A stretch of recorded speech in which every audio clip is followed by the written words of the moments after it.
Hindi sila naniniwala na minamagnet ako. Yung magkakasakit ka sa dugo, tapos magkakasakit ka sa buto, ganyan, o kaya magkaka-cancer ka. Hindi siya naniniwala. Ewan ko kung sino yung hindi naniniwala kasi may batas nga kaya nga hinuhuli yung pagkaano ng paggamit ng ganyan eh.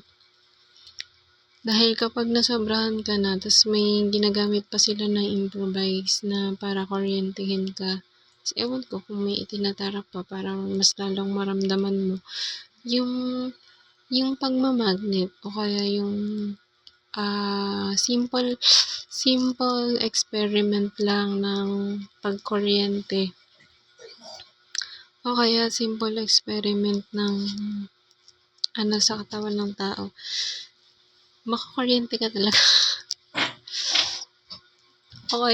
o kaya basahin mo yung I suggest na basahin mo yung article doon na lumang-luma na. Ewan ko kung may amendments na doon. Ewan ko din kung magkano yung penalty doon. Kaya nga, di ba, kapag nakakatunog ka or kapag halimbawa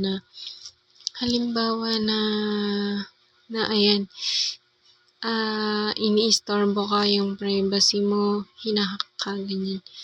Kaya ina-access ka. Ganyan na lang.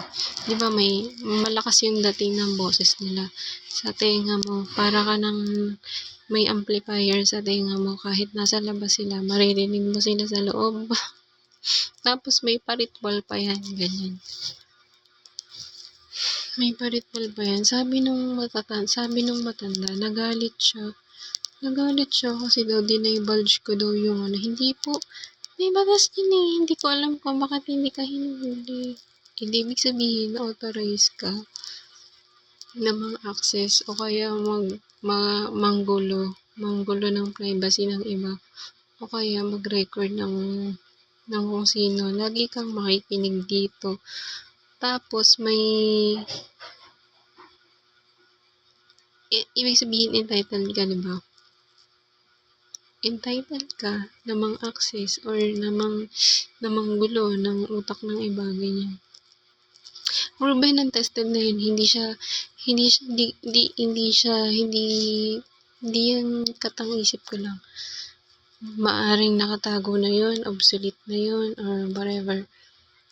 Kasi sa history namin,